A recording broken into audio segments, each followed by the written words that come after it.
오늘은 식물 응급 키트를 설명드리기 위해서 우리 집에 있는 식물들이 문제가 있을 때 한번 체크해 볼 수 있는, 그리고 어떤 조치를 취해야 되는지 좀 설명드리려고 합니다.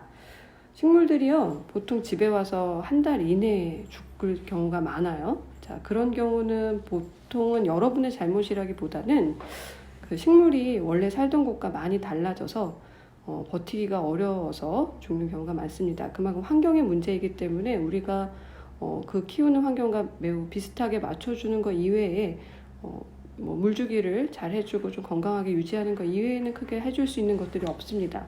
근데 이제 3개월까지는 잘 살았는데 3개월 이후에 문제가 생겼을 경우에 우리가 얼마나 적극적으로 해주느냐에 따라서 살아날 수도 있고 또는 돌아가실 수도 있고 해요. 그래서 우리가 할 수 있는 일들을 한번 생각해 보고자 식물이 문제가 생겼을 때 응급으로 우리가 할 수 있는 일들을 해보는 거 설명을 드리려고 합니다. 자, 여러분 집에 와서 꽃이 피고 또 이렇게 열매를 맺은 적이 있을까요? 자, 식물들이요, 이렇게 화분에서 이렇게 꽃을 예쁘게 피우죠.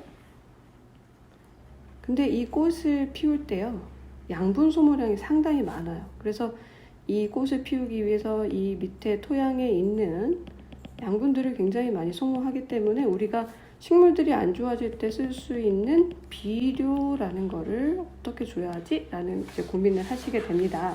근데 이 비료를 여러분들이 사려고 보면 두 가지 형태가 있을 거예요. 하나는 알비료, 또 하나는 이 액체 비료.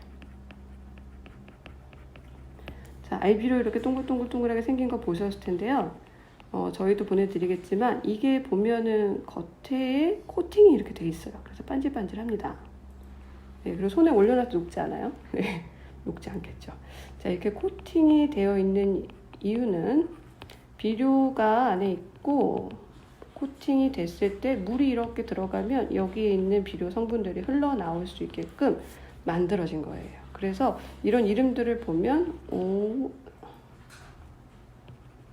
오스모시스, 이런 이름 때문에 오스모시스가 삼투압이거든요. 그래서 오스모라는 이름들을 많이 차용해서 오스모라는 이름이 있으면 알비료 이름들인 경우가 많고, 또는 무슨 코트 이런 이름을 많이 씁니다.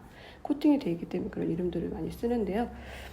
이렇게 되려면 물 줄 때만 비료가 녹아 나오니까 천천히 효과가 있다고 해서 지효성 비료라고 얘기하고요. 식물에 굉장히 비료의 성분이 빨리 들어가진 않기 때문에 효과가 아주 드라마틱하게 나오진 않지만 영양이 크게 적으면서도 지속적으로 양분이 녹아 나오니까 잘 줄 수 있어요. 자, 액체 비료는 여러분 제일 유명하게 잘 아시는 게 이렇게 딱 꽂아가지고 위에 따서 딱 꽂아주시는 하이포넥스라고 부르는 거 아실 거예요. 지금 화분에다 이렇게 꽂아주셨죠? 그리고 여기 똑똑똑똑 물이 흘러나와요. 자, 얘는 액체예요. 그러니까 액비가 되고요. 액비니까 빨리 효과가 나타나서 속효성 비료다, 이렇게 얘기를 합니다. 자, 그래서요, 우리는 일단 두 가지 형태를 다 한번 조치를 해보려고 해요. 그래서 여기 여러분들이 이렇게 액비를 바로 꽂아서 쓰실 수 있는 것과 위에 알비료를 좀 뿌려주셔서 물을 줄 때마다 녹아 나올 수 있는 비료를 줄 수 있도록 그렇게 비료를 한번 주는 연습이 필요할 것 같습니다. 그래서 여러분들 비료는 주시는데요, 처음에 너무 센 비료를 안 좋다고 해가지고 이렇게 주시면 오히려 여기 식물 뿌리에 있던 수분이 거꾸로 나오는 경우가 있어요. 그러니까 너무 강한 비료를 처음에 이렇게 아플 땐 주시지 않는 게 좋고요. 자, 또 한 가지 우리 또 실수하는 것 중에 뭐가 있냐면요, 너무 식물을 사랑하시는 분들이 많아요. 그래서 꺼내보거나 이러면 이렇게 우리가 여러분 잘 키우시는 이제 행운목이라고 하시죠. 나무 막대기 같이 생긴 걔를 이렇게, 또는 파키라 이런 애들이 이파리 이렇게 달려있어요. 자, 얘네들을 여기를 손으로 딱 만져보잖아요. 딱 만져보면 여기가 물렁물렁해요. 그런데 이파리는 말라. 왜냐? 뿌리가 손상이 돼가지고 물을 못 빨아들여요. 그러니까 여기 물 부족. 그런데 실제로는 물 많이 줘서, 콸콸콸 물 많이 줘서. 그러니까 이럴 때는 뭔가 조치를 더 해주려고 하시지 마시고요. 일단 말려야 돼요. 그래서 이때는 뭘 사다가 치는 게 아니라 빨리 환기가 잘 되는 창가 있잖아요. 창가에 창문이 있어요. 예, 쫙 넣으셔가지고 여기 화분 이렇게 두시고 빨리 환기를 시켜주셔야 돼요. 그래서 여기에 수분 증발이 빨리 될 수 있도록 환기가 잘 되는 곳으로 이동. 자, 이때 여러분들 안타깝다 해가지고 이때 분갈이를 해주신다. 예, 그건 추천하지 않아요. 네, 뿌리가 손상됐는데 한 번 더 손상 받을 수 있기 때문에 회복될 동안에는 안 해주시는 게 좋겠습니다. 자, 그 다음에요. 또 너무 잘 크는 애들이 있어요. 우리 화분, 이렇게 화분에서 보면 화분이 어떤 현상이 얘네들이 너무 잘 컸다라는 걸 보이냐면요. 이제 이렇게 화분 내가 키웠는데요. 여기 윗부분을 지상부라고 그러고 이걸 지하부라고 얘기를 해요. 근데 이 부분이 너무 커져요. 이렇게. 자, 딱 봐도 넘쳐. 예.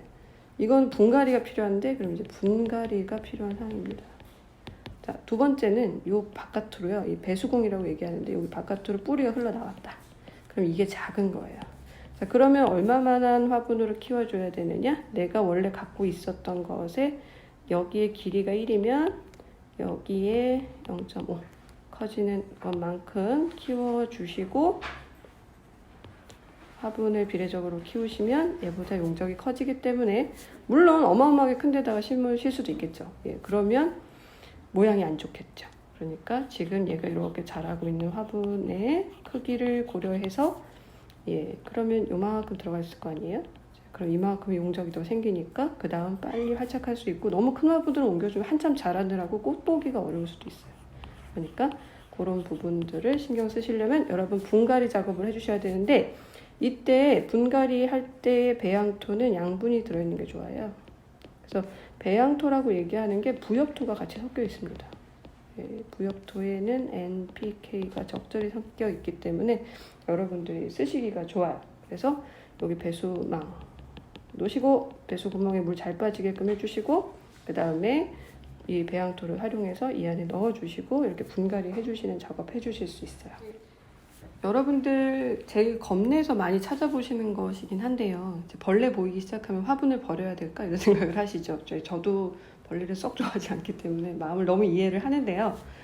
자, 원래 무당벌레랑 이렇게 천적관계에 있는 이제 우리가 흔히 수목해충이라고 부르는 애들이 무당벌레가 천적인 경우가 많아요. 그럼 무당벌레 풀어놓으면 좋겠죠. 근데 무당벌레 안 팔잖아요. 그러니까 우리가 조치를 할 수 있는 방법 중에 물론 해충을 잡으니까 살충제라는 걸 쓸 수 있겠죠. 에프킬라마 이런 거 생각나실 텐데 예, 걔네 말고 우리가 좀 친환경 방제제라고 쓸 수 있는 것들 두 가지가 있습니다. 저희 제품에도 넣어놨는데요. 난황류라는 게 있어요. 난황류가 있고 그다음에 많이 들어보셨을 텐데 목초액이 있습니다. 이제 둘 다 약간의 양만 필요하기 때문에 저희는 이렇게 보내드릴 텐데요. 난황류는 결국 물에다가 이 난황이잖아요. 그러니까 계란의 노른자에다가 기름 섞은 건 뭘까요? 이게 마요네즈죠. 네, 근데 마요네즈는 이제 기름 성분인데 물하고 섞으니까 웬만해서 잘 안 풀리죠. 그러니까 믹서기에다 대고 윙윙 돌려야 돼요. 네, 믹서기에다 대고 와 갈아야 되는데 네, 번거롭죠. 그래서 저희가 갈아놓은 거를 담아서 이렇게 넣어둘 테니까 그걸 예, 스프레이 안에다가 이렇게 나중에 여러분들 이렇게 희석을 하셔가지고 뿌려주세요. 그러면 앞뒤로 충분히 물이 흐를 정도로 뿌려주시면 아마 방제가 잘 되실 거예요. 또 한 가지는 얘는 농도를 좀 많이 낮게 해야 되는데요. 목초액 이렇게 담아드릴 겁니다. 예, 목초액은 나무가 예, 그 연도에서 나오는 진액 같은 거잖아요. 그거를 물하고 희석을 하셔가지고요. 예, 연하게 뿌려주시면 얘도 방제액으로 쓰시기가 좋아요. 자, 그래서 일단 벌레가 보이면 예, 식물을 포기하지 마시고 이 두 가지 방법을 해보시면 그것이 우리 몸에 닿는다고 하더라도 혹시 먹게 된다고 하더라도 너무 치명적이지는 않으니까 우리가 쓸 수 있는 방법인 것 같습니다. 자, 그리고요. 자, 혹시 겨울철 말고 여름철에 식물 들여다 놨는데 이 아스파라거스나 이런 화분에서 많이 보이는 현상인데요. 자, 이렇게 이파리가 아스파라거스 혹시 뭔지 아세요? 네, 고사리처럼도 생기고 자, 누구냐면 카네이션 달아드리는 거 할 때 뒷판에 쓰는 그 보슬보슬한 식물이 아스파라거스예요. 자, 얘네들이요, 이렇게 태양빛이 굉장히 강하면 끝부분이 누렇게 떠요. 자, 제가 그 현상이 잘 나타나는 아스파라거스를 예를 들어서 그럴 뿐인데, 실제로 다른 식물들도 햇빛이 너무 강하게 맞게 되면 끝부분이 타는 현상이 생깁니다. 자, 그럴 때는 이 강이 너무 강하니까 환경을 바꿔줘야겠죠. 그래서 실내 안으로 좀 들여와서 강한 햇볕에서 좀 피할 수 있도록 해주시고, 이때는 자리를 옮기는 거 이외에도 뭐 끝부분을 혹시 탄 게 너무 보기가 싫으시면 요거는 제거를 해버리셔도 사는 데는 큰 문제는 없어요. 근데 저는 굳이 따지 않으셨으면 좋겠는 이유가, 이 부분이 실은 이 밑에 있는 수분 증발을 막는 막의 역할도 하거든요. 그래서 이제 관음 쪽도 그런 현상이 많이 보이는데, 따지 마시고 그냥 두시면 생육하는 데는 더 큰 문제는 없을 것 같아요. 검은 점과 흰 점이 보일 때가 있어요. 자, 병에는 병 얘기를 해보자면, 우리가 아프다 그러면 생리장애가 있을 수 있고요, 병해가 있을 수 있고요, 충해가 있을 수 있어요. 자, 아까 벌레 보인다 얘기한 거는 충해입니다. 자, 이제 병해가 생기는 거에 되게 중요한 부분 중에 한 가지는 곰팡이에 해당한 진균이고요, 또 세균이 있습니다. 물론 바이러스도 있고 파이토플라즈마도 있습니다. 자, 근데 이 진균이 일으키는 병들이 많거든요. 얘네들이 검은색 무늬나 이파리에 이렇게 막 보여요. 그렇다면 우리가 여기에 맞는, 굉장히 작물을 재배하는 거라면 딱 맞는 약재제를 써줘야겠지만 그러기가 어렵잖아요. 자, 그러니까 우리가 범용적으로 쓸 수 있는 EM액이라는 게 있어요. 이게 살균 효과가 있어요. 균이죠. 그러니까 진균을 잡을 수 있어요. 그래서 EM액을 뿌려주시는 걸로 EM액을 보내드리도록 하겠습니다. 자, 근데 이 진균은요, 곰팡이라고 그랬죠. 곰팡이가 언제 잡혀요? 습기 많을 때, 그늘질 때, 환기 잘 안 될 때. 그러니까 근본적으로 진균이 생겼다는 거는 얘가 살기에 굉장히 습한 환경이고 어둡다는 얘기일 수 있어요. 그러니까 일단 환경을 햇빛 좋고 환기 잘 되게끔 보내주시는 것도 중요한 작업입니다. 우리 집 화분의 식물들이 길어져요. 자, 이파리 여기 하나 나오고, 다음에 여기 나오고, 여기 나와요. 네. 자, 보통 식물들이 요렇게 자라야 되는데 이렇게 자라요. 이거 왜 이럴까요? 빛이 없다는 얘기예요. 네. 여기 빛을 아주 잘 받으면 얘가 초장도 짧아지고 잎의 밀도도 높아지지만, 이렇게 잎이 가늘고 넓어지면서 간격이 넓어지는 이유는 같은 햇빛을 받더라도 더 표면적을 많이 받기 위해서 식물들이 이런 잎에서 이렇게 넓적하고 얇은 잎으로, 혹시 얘가 두툼했다면, 과장해서 그리자면 굉장히 얇아지는 겁니다. 그래서 햇빛을 많이 받으려고 바꾸는 거예요. 그 다음에 경쟁도 없어야 되잖아요. 그러니까 이게 길어지는 겁니다. 집에 와서 길어지면 아우 잘 자란다 이러실 게 아니라, 모양이 망가졌다면 빛이 좋은 데로 옮겨줘야 된다는 뜻이에요. 자, 그리고 새순이 혹시 화분에서요 이렇게 잘 자라는 것 같아요. 예, 숨도 잘 나요. 이파리가 이렇게 있는데 이렇게 순도 또 잘 나요. 자, 이렇게 잘 나는데 여기 잎이 누래져요. 얘는 쏙 빠지고 또 순이 나요. 이거 왜 이럴까요? 네. 질소 비료가 부족해서 나타나는 현상의 확률이 높아요. 왜냐하면 질소는 이동이 잘 되는 원소거든요. 그러니까 신초를 내는 게 식물 입장에서는 굉장히 유리한 선택이거든요. 그러니까 예전 세대에서 질소를 이동시켜서 새로운 데는 나는 거죠. 그러니까 여기서 공급될 수 있는 질소의 양이 한정돼 있다는 얘기예요. 그러니까 이때는 비료를 넣어달라는 얘기이겠죠. 그래서 이때는 비료 넣기. 그럼 누구? 알비료 넣는 것을 추천해드려요. 이 위에다가 이렇게 뿌려주시면 물 줄 때마다 녹아 나오고, 보통은 딱 질소 비료만 넣는 게 아니라 이 코팅 비료에는 여러 성분이 복합적으로 섞여 있어요. 복합 비료라고 부르는데, 이 식물에서 필요한 영양소들이 한꺼번에 있기 때문에 이런 알비료를 처리해 주시면 식물들이 건전하게 살 거라고 생각합니다. 그래서 저희가 준비한 식물 응급 키트에는요, 여러분들 아까 분갈이 필요했다고 그랬잖아요. 그래서 이렇게 분갈이 하실 때 바닥에 막 흙 흐르는 거 신문지 깔고 하실 텐데요. 잘 작업하시라고 이렇게 여기를 붙이면 딱 귀가 서가지고 흙 많이 흘러내리지 않게끔 할 수 있는 매트가 있어요. 그거를 보내드리겠습니다. 거기에 배양토 필요하시겠죠? 배양토. 또 화분은 여러분들이 사셨겠지만 화분망 많이 있고 막 돌을 넣으시거나 양파망 쓰시는데요. 이렇게 배수구망 같이 보내드릴 테니까 분갈이 할 때는 얘네들을 한번 써보시고요.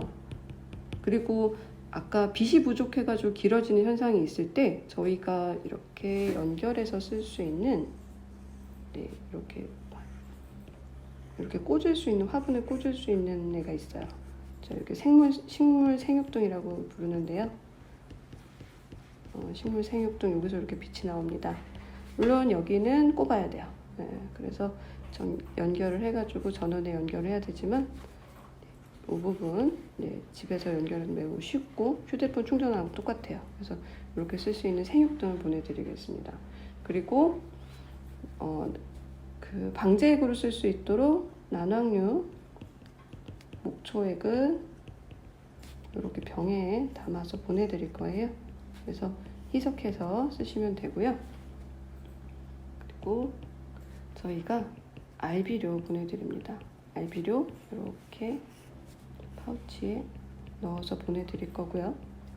또 여러분들 재미있게 연습하시라고 씨앗을 좀 보내드릴 거예요. 씨앗 심어서 성공적인 가드닝 활동 한번 해보시라고 같이 보내드리도록 하겠습니다. 예, 그리고 액체비료, 알비료 말고 액체비료가 있었죠? 그래서 액체비료 속효성으로 보실 수 있도록 이것도 이렇게 병에 담아서 보내드리도록 하겠습니다. 자, 여러분들 식물 안 좋아질 때 굉장히 마음이 아프시죠? 네, 실망하지 마시고 마지막 우리가 해볼 수 있는 마지막 응급 키트를 잘 쓰셔가지고 여러분들의 성공적인 원예 생활을 이뤘으면 좋겠습니다.